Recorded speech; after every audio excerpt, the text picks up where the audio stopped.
어제 파월 의장의 발언, 헤드페이크라는 이제 단어를 썼더라고요. 여기 농구할 때 이제 농구할 때. 이쪽으로 갈 것 같으면서 이제 반대쪽으로 패스하고 페이크. 이제 이런 거죠. 예. 시장은 내년 적어도 중반 정도는 금리를 내리지 않을까 이렇게 기대를 하고 있는데, 그러니까 파월 의장이 갈 길이 멀다라는 얘기는 지금 미국 경제가 굉장히 높은 임금 상승률과 물가에서는 조금 벗어났어. 현재 위치는 과거의 경기 침체가 들어가기도 전에 경기가 가장 좋았을 때 피크일 때 그 정도야.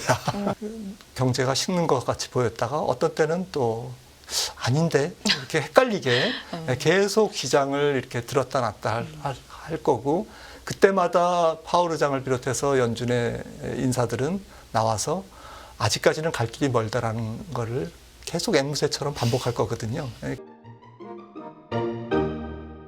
김한진 박사 함께하겠습니다. 안녕하십니까? 네, 안녕하세요. 박사님 안녕하세요. 네. 일단 일주일치 얘기가 좀 밀려 있지만 가장 가까운 얘기, 어제 얘기부터 좀 하면서 시작을 해 보겠습니다. 파월 의장의 얘기도 좀 영향을 시장에 미친 것 같고, 채권 금리, 그리고 채권 또 입찰이 있지 네. 않았습니까? 국채 입찰 여러 가지가 좀 있었는데 전반적으로 어떻게 보셨는지 궁금합니다. 네, 어제 파월 의장의 발언을 시장이 상당히 주목해서 들었는데요. 네. IMF 컨퍼런스인가요? 네. 거기에서 이제 헤드페이크라는 이제 단어를 썼더라고요. 이게 운동, 저 잘 모르지만 운동에서 쓰는, 스포츠에서 쓰는 거죠? 저기 농구할 때 이제 농구할 때. 이쪽으로 갈 것 같으면서 이제 반대쪽으로 패스하고 이제 이런 거죠. 예. 전략 중에 하나. 예. 축구에서도 그렇고요. 언제 이렇게 변할지 모른다? 네. 다시 들어올지 모른다, 이런 표현으로 쓴 겁니까? 예, 그렇죠. 네. 아니 그러니까 이게 지금 현상이 네. 인플레이션이 지금 약간 잡히고는 있지만 그게 이제 믿을 거는 못 된다. 좀 신중할 필요가 있다라는 이제 신중이라는 단어를 많이 썼고요. 그냥 이렇게 사전에 적은 이제 물론 이제 연준 인사들은 문건을 이제 계속 읽는 경우가 많습니다. 근데 어제는 이제 거의 다 이게 쳐다보지도 않고 쭉 읽어 나가시더라고요. 네네. 원래 이렇게 써 있는 걸 읽지만, 그러니까 좀 약간 단호하게 시장은 조금 느껴졌고요. 사실 새로운 내용은 없었습니다. 신중하다는 얘기는 몇 달째, 1년째 계속 하고 있는 얘기고, 그다음에 조금 금리 인상에 대해서 시장의 기대를 조금 이렇게 누르는 그런 거를 조금 그런 톤의 얘기는 계속 돼왔죠, 사실. 그동안에도 시장은 내년 적어도 중반 정도는 금리를 내리지 않을까 이렇게 기대를 하고 있는데, 어제 이제 그런 표현은 딱히 사용하지 않았지만, 시장의 기대가 조금 앞서가는 것에 대해서 약간 경고성 메시지 이런 느낌을 좀 받았습니다. 그래서 정리해서 말씀드리면 전체적으로 시장이 지난 한 거래일수 8일인가요? 네. 오른 것도 있고 올랐죠. 약간 네. 상승에 대한 피로감도 있었고, 그런 상태에서 좀 국채 금리가 이제 조금 한 4.5%대까지 내려왔는데, 여기서 조금 더 내려가 주면 이제 시장이 좀 탄력을 받을 수 있는데, 그런 자리에서 파월 의장이 때마침 좀 내년도 금리 인하에 대한 기대감도 조금 시장을 누르는 모습의 그러한 발언을 했고, 그리고 계속 신중하게 대응하겠다. 그러니까 한두 달 지표를 가지고 섣불리 연준이 이렇게 통화 정책을 바꾸는 건 아니다라는 그런 신중론을 다시 한번 재확인한, 그러면서 이제 시장은 조금 금리 인하가 늦어지겠는데 내년 들어서, 그리고 심지어는 경제 지표가 조금 더 좋게 나오면 12월은 아니더라도 내년 1월에 다시 금리를 25bp 인상할 수도 있겠는데 라는 쪽으로 이제 확대 해석하기 시작하면서 좀 주가가 좀 빠지는 그런 모습이었습니다. 주가는 말씀해 주신 것처럼 7거래일, 8거래일 연속 올랐기 때문에 하루 이렇게 조정을 받은 건 그렇게 큰일이고 이례적이다라고 네. 얘기하기는 정말 그대로 좀 호들갑일 수 있지만, 파월 의장의 발언 같은 이 경우를 봤을 때 시장이 좀 매파적으로 해석했다는 건, 요거는 좀 줄다리기를 시장과 파월은 계속해서 좀 파월 의장은 하고 있는 걸까요? 그러니까 제가 느끼기엔 FOMC와 말씀해 주셨지만 큰 틀에서는 별로 다른 게 없는데 어떤 땐 비둘기적으로 특히나 산타 파월이라고까지 표현을 했다가 네. 그렇죠? 또 매파적으로 해석을 한다는 게 어떤 부분에 좀 초점이 있었던 걸까요? 뭐 시장은 상당히 뭐 아전인수격으로 항상 해석을 하죠. 네. 해석하고 싶은 네, 대로. 해석하고 네. 싶은 대로 하고 또 마침 떨어지고 싶었는데 네, 보고 이런 싶은 거 발언을 듣고 싶은 것만 이제 듣고 이제 네. 이런 게 시장이죠, 사실. 네. 그런데 좀 중앙은행 정책가들 입장에서는 뭐 시장을 좀 신경 안 쓸 수는 없고, 네. 근데 어제 뭐 특히 시장을 신경 써서 이제 그런 발언을 연설을 준비했다라기보다는 좀 그 기대 인플레이션은 지금 떨어지고 있습니다. 지금 떨어지고 있는데 좀 뭐 거듭 말씀드리지만 실질적으로 그 노동 시장이 아직까지는 견고하거든요. 뭐 어제 신규 실업수당 청구 건수 나왔지만 계속 실업수당 청구 건수도 계속 뭐 지금 떨어지지 않고 있고 네. 어제 뭐 살짝 실업수당 청구 건수 뭐 2,000건 올랐지만 네. 아직까지는 경기 침체 때 보여주는 한 30만 건에는 못 미치는 거잖아요. 22만 7천 건이니까. 아직 아직까지도 노동시장은 굉장히 견고하다라는 것이 연준 인사들로 하여금 매파적인 발언을 나오게 만드는 그런 가장 큰 요인이 아닌가 싶고요. 이 부분은 미국의 경제가 굉장히 복원력도 좋고 또 구조적으로 좋다라는 것을 반증하고 있는 사실이지만 네. 통화 정책을 하는 연준 입장에서는 아직까지는 안심할 수 없는 그런 상태에서 계속 뭐 파월 의장뿐만 아니라 모든 연준 인사들이 약간 매파적인 발언을 계속 나오는 이유는 이제 그런 것 같습니다. 노동 시장이 너무 좋다. 미국 경제가 너무 아직까지는 좋다. 그리고 3분기 4.9% GDP에서 4분기 얼마가 지킬지 모르지만 아직까지는 뭐 4.9%에서 반토막이 나도 혹은 지금 아틀란타 연준 같은 경우에는 2.1%를 네. 지금 뭐 아직 뭐 4분기 GDP 나오려면 멀었지만 그래도 속보치는 이제 뭐 또 곧 나오죠. 예, 그래서 2.1%면 3분기에 4.9%보다 뭐 반 이하이지만 그래도 2.1%는 미국의 장기 성장률, 장기 추세 성장률, 잠재 성장률보다는 높은 결코 낮은 성장률이 아니거든요. 그러니까 뭐 파월 의장을 비롯한 연준 모든 위원들 입장에서는 아직은 안심할 수 없다라는 것이 이제 중론이죠. 네. 우리가 좁은 길 얘기를 박사님 많이 했잖아요. 인플레이션은 잡으면서 노동시장도 침체까지 가는 정도로 크게 망가지진 않으면서 성장률도 어느 정도 나오면서 그러니까 모든 게 다 좋은 그런 길, 뭐 골디락스라고 표현하는 경제 네. 상황, 최근에는 골든 패스인가요? 네. 뭐 이런 표현도 네. 나오고, 네. 그러니까 경제가 이렇게 어쨌든 지금은 잘 가고 있다. 인플레이션도 목표치까지는 아니지만 내려가고 있는 건 사실이고요. 뭐 그렇게 조심조심 가고 있는데 미국 경제가 좋다. 언제까지 좋을까? 여기에 대해서는 또 좀 네. 의문이 있는 것 같습니다. 관련돼서 네. 자료도 갖고 네. 오신 것 같은데 언제까지 지속될까요? 오스탄 굴스비 네. 총재인가요? 뭐 골든 패스라는 맞아요. 얘기를 썼던 것 같은데, 그러니까 뭐 골디락스죠. 굉장히 그렇죠. 정말 뭐 실업률은 계속 올라가고 물가는 잡히면서 그렇다고 경제가 나쁜 건 아닌.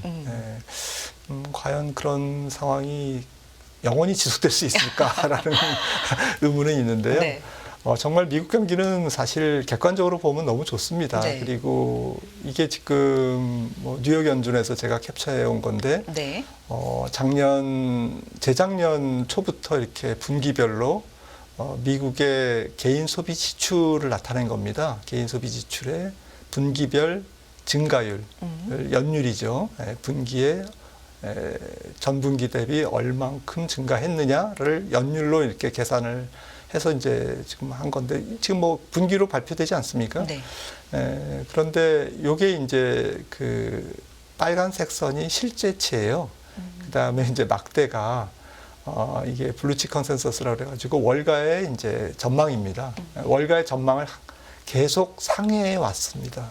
실제치가 이렇게 봤는데 마이너스로 갈 것 같았는데 플러스로 나오고 플러스도 조금 좋을 걸로 봤는데 더 좋고 네. 이렇게 계속 그 실제치가 예상치를 지금 놀랍게도 계속 상회해 왔습니다. 네. 그런데 추세를 보시면은 지금 실제 빨간색 선도 지금 내려가고 있잖아요. 조금 뭐 들쭉날쭉하지만 그리고 이제 3분기 나와봐야 알겠고 뭐 4분기도 나와봐야 알겠습니다만 이렇게 지금 약간 이제 주춤해지는 식고 있는 상황이고요. 그 다음에 컨센서스 대비 실제치도 굉장히 괴리가 심했다가 지금은 조금 좁혀졌죠. 그러니까 예상했던 것 정도로 나오고 있다라는 거죠. 예전에 비해서는, 작년에 비해서는, 재작년에 비해서는. 그 얘기는 조금씩 잡혀가고 있다, 경기가. 그래서 저는 지금 잡혀가고 있는 과정이다라고 이제 연준 인사들도 그렇게 볼 것이다라는 거고요. 하지만 네. 이걸 보시면은 역시 이제 이건 아틀란타 연준에서 이제 제가 캡처해 온 건데 임금 상승률이 미국의 임금 상승률이 아직까지는 5.3%예요. 최고점이 뭐 작년인가요? 물가가 가장 높았을 때겠죠. 6.7% 정도 됐었는데 네. 증가율이 지금 5.3%로 떨어졌습니다. 이게 확 떨어졌죠. 네. 그런데 5.3%라는 것은 과거의 경기 침체기, 여기 음영되어 있는 부분이 경기 침체기인데요. 경기 침체기에 들어가기 직전, 그러니까 경기가 제일 좋을 때, 과거 같으면은 경기가 너무너무 좋아서 사람들이 야, 이렇게 뭐 이렇게 경기가 너무 좋아. 그러면서 연준도 그래서 금리를 올려야 돼. 그 시점의 정도의 임금 상승률이라는 거죠. 네. 그러니까 파월 의장이 갈 길이 멀다라는 얘기는 이런 얘기입니다.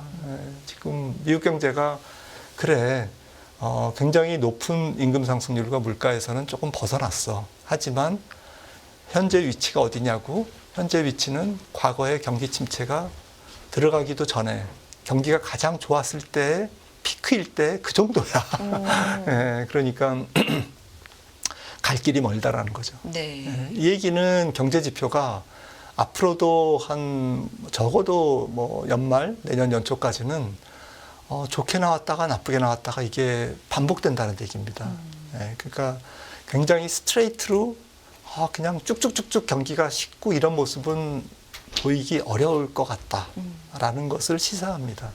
임금 상승률이 높다라는 거는 아무리 물가가 높아도 그래서 가처분 소득이 조금 마이너스로 들어간다고 해도 개인 소비자들이 지갑을 오늘부터 당장 닫는 모든 사람들이 일제히 돈을 안 쓰는 그러한 국면으로 가는 것은 아니고 서서히 닫아가는 서서히 씀씀이를 줄이는 이제 그러한 상황을 의미하는 거기 때문에 뭐 주간을 말할 것도 없고 월간 뭐 분기 데이터가 어떤 때는 뭐 그냥 경제가 식는 것 같이 보였다가 어떤 때는 또 아닌데 이렇게 헷갈리게 계속 시장을 이렇게 들었다 놨다 할 거고 그때마다 파월 의장을 비롯해서 연준의 인사들은 나와서 아직까지는 갈 길이 멀다라는 거를 계속 앵무새처럼 반복할 거거든요. 그러니까 그냥 그러려니 하고 생각하시고요.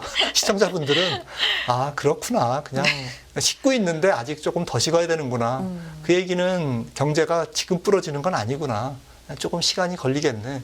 그래서 기업 실적만 조금 괜찮게 나오면 시장이 조금 그래도 조금 괜찮게 돌아가겠는데 파월 의장이나 뭐 연준의 생각은 내년 상반기에는 금리 내릴 가능성은 없다라고 볼 수밖에 없구나. 이걸 이제 현실로 받아들이고 만약에 오늘 제가 아침에 말씀드린 대로 시장이 안 가고 내일 당장 뭐 무슨 은행이 무슨 어떤 은행이 파산을 한다든지 또 무슨 큰 지정학적 위기가 네네. 더 불거진다든지 유가가 뭐 한 순식간에 한 100불로 다시 또 올라간다든지 이러면 경제는 식습니다. 이거는 또 시장이 바라는 건 아니죠.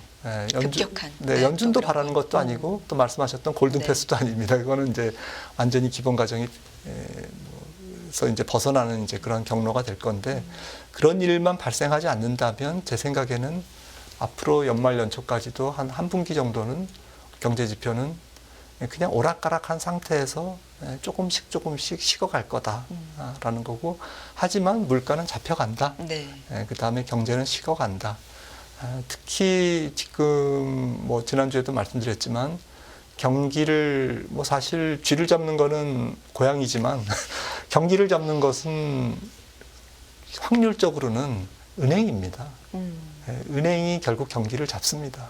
은행이 경기를 잡는다는 건 좀 더 쉽게 어떤 얘기일까요? 네, 미국은 이제 소비가 네. 중심이지 않습니까? 네. GDP의 3분의 2가 소비이고 그 소비가 대부분 신용사회로 이루어지기 때문에 그러니까 크레딧 카드의 연체율이 올라간다든지 단기 부채에 적용되는 크레딧 카드 플랜이죠. 그런데 우리가 따지면 뭐 리볼빙, 그다음에 뭐 현금 서비스, 그다음에 각종 단기 부채, 그리고 조금 폭넓게 보면 이제 뭐 자동차를 살 때 적용되는 오토론 금리, 네. 그리고 조금 더 폭넓게 보면 이제 30년 만기 모기지 금리. 그러니까 돈을 빌려주는. 네, 이런 것들이 이제 이자율이라는 거잖아요. 네. 그러니까 연준이 이제 기준금리를 레버를 조정하는 것은 결국에는 이게 파장이 장기 금리를 통해서 우리나라 같으면 이제 코픽스를 통해서 좀 대출 금리에 영향을 주는 거지 않습니까? 이제 그런 측면에서 결국에는 은행이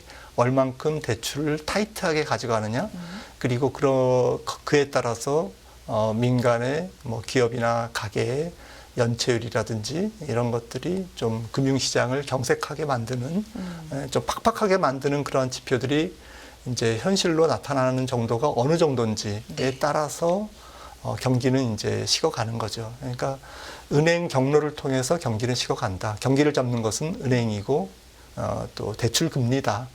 그리고 대출 금리에 따른 연체율이라든지 부도율의 상승. 이게 이제 조금 경기가 잡히느냐 마느냐를 우리가 알 수 있는 뭐 시그널이다, 뭐 지표다 이렇게 생각을 할 수 있겠습니다. 지금 방금 그와 관련된 그래프가 네. 보였었는데 그럼 지금은 어떤 상황인지 약간씩 뭐 파란색 크레딧 카드 같은 경우는 약간이 아니라 좀 급격한 네, 상승으로 들어올려지는 제일 모습도 위가 이제 보여지는데. 크레딧 카드죠, 말씀하셨던. 지금 2019년 정도의 수준에 올라와 있습니다. 그러니까 이게 이제 연체율인데요, 이렇게 올라와 있고요. 그러니까 많이 올라와 있습니다. 네. 그래서 이게 조금만 올라가면 이제 사람들이 더 돈을 못 쓰겠죠. 신용사에서 이렇게 뭐 연체가 올라간다는 얘기는 이게 조금 하위 소득자로부터 경기가 조금 더 급격하게 식을 수 있는, 그게 이제 중위소득자 전체 소비 경기에까지 이제 확산될 가능성이 지금 임박했다라고 해석을 할 수가 있는 거고요. 지금 저 파란색 선이 급격하게 들어 올려지는 적에 가진 의미가 나중에 소비 지표하고 좀 연관이 있을까요? 네. 지금은 이제 뭐 쟁겨놓은 그 저축 가지고 이제 네. 썼고, 그다음에 저축도 이제 많이 줄고 있지 않습니까? 네. 그리고 이제 크레딧 카드가 조금 소비의 버퍼 역할을 해서 완충 역할을 해서 이제 사람들이 소비를 하는데, 이게 지금 2019년 정도까지 올라와 있다라는 것은 물론 이제 금융위기 정도까지 가려면 아직 멀었네라고 볼 수도 있겠지만 이거는 이제 극단적인 상황이고요. 상당히 조금 팍팍하게 돌아가고 있구나. 소비가 조금씩 이제 더 줄겠네라는 것을 너끈히 짐작할 수 있는 지표고요. 네. 빨간색 선은 이제 자동차 살 때, 이것도 2019년 정도까지 지금 올라와 있지 않습니까? 그래서 최근에 뭐 분기마다 설문조사를 통해서 발표하는 연준의 슬루스라는 지표가 있는데, 은행의 시니어급 대출자 담당자에게 이제 설문을 돌려서 당신은 이제 대출을 얼만큼 이렇게 조금 깐깐하게 하십니까? 라는 것을 이제 설문을 받아서 발표를 합니다, 연준이. 네. 그것도 최근에 약간 떨어지긴 했습니다만은 상당히 높은 상태고요. 최근에 어쨌든 금리가 5%까지 갔다가 조금 떨어지면서 살짝 안정되는 분위기는 이긴 하지만 절대 레벨은 굉장히 높고요. 그 다음에 이제 말씀드렸던 신용카드의 부채, 신용카드와 관련된 뭐 부채에 어쨌든 적용되는 금리는 지금 굉장히 치솟고 있습니다. 지금 미국 같은 경우에 거의 한 20% 정도로 굉장히, 보통은 한 4, 5%가 조금 정상적인 레벨로 조금 기억하고 있는데 지금 많이 튀었습니다. 네. 그래서 이런 지표들을 종합해 보면 은행들이 조금 경기를 잡으러 가고 있구나. 네. 근데 사실은 이건 즐거워할 일은 아닙니다. 그렇죠. 이게 조금 더 조금 무질서하게 진행되면 뭐 여러 가지 문제를 일으키는 거고요. 특히나 우리나라 시장과 연결해서 보면 우리나라 시장은 국제적으로 금리도 올라가고 또 유가가 조금 하락하고는 있습니다만 아직까지는 조금 우리나라에 좀 부담되는 레벨에 아직까지는 있고요. 그다음에 이제 환율 시장도 뭐 어쨌든 연준이 금리를 올려서 또 달러 강세 또 경기가 조금 약하다고 사람들이 보기 때문에 앞으로 또 달러 강세. 그래서 뭐 달러 인덱스도 105대에서 지금 안 내려오고 있지 않습니까?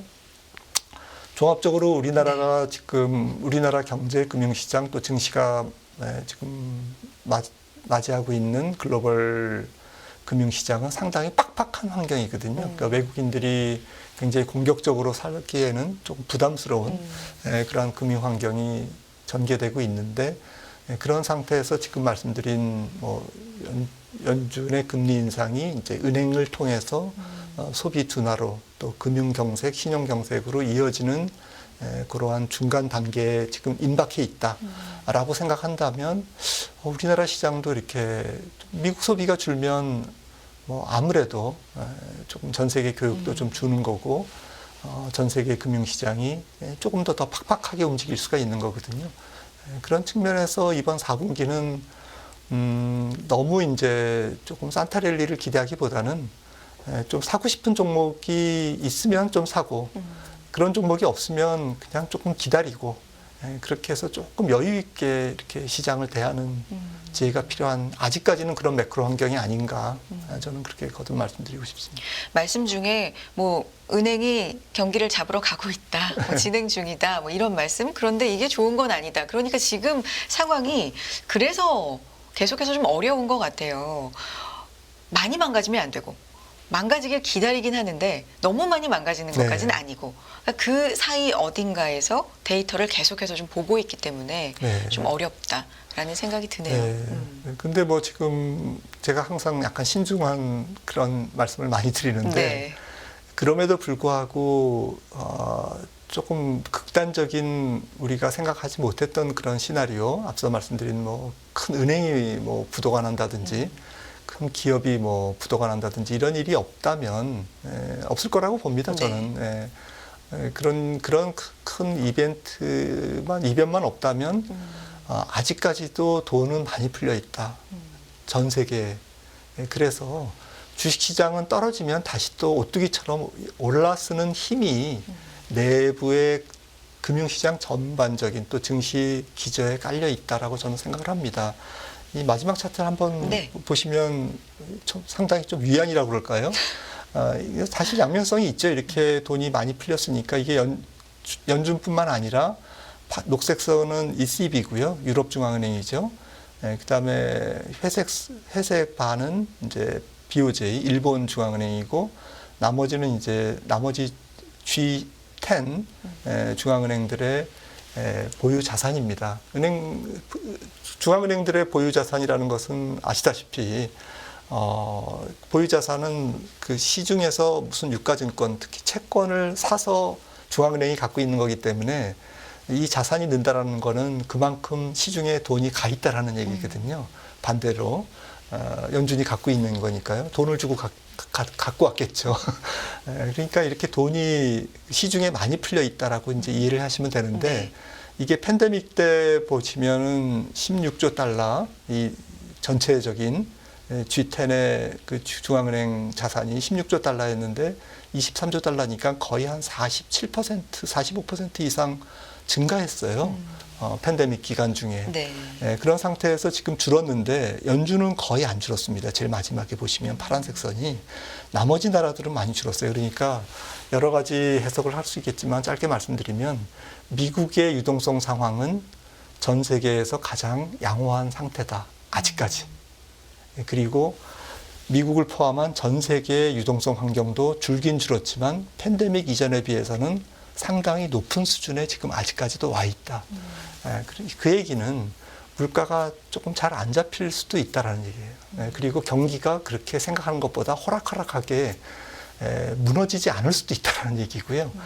또 긍정적인 측면은 주식시장 입장에서는 아, 돈 많네. 아직. 네, 드글드글하네. 네, 그래서 조금만 주가가 빠지면 어디서 돈이 나왔는지 내가 사지롱 그러면서 이제 그렇게 줍줍하는 네. 주가가 떨어지면 그걸 기다리는 자금들도 대기 자금들도 주식 증시 주변에 여전히. 엄청나게 여전히 많다라는 얘기를 지금 시사하고 있습니다. 네, 그러니까 너무 겁먹을 것도 없지만 너무 낙관적으로 볼 것도 없고 그런 상태에서 뭐 조금 차분하게 이렇게 대응하시면 좋을 것 같습니다. 우리가 긴축을 많이 했다라고 생각했는데 유동성 측면에서 보면은 그렇게 많이 되어 있지 않다는 것도 네, 좀. 특히 미국이요. 네.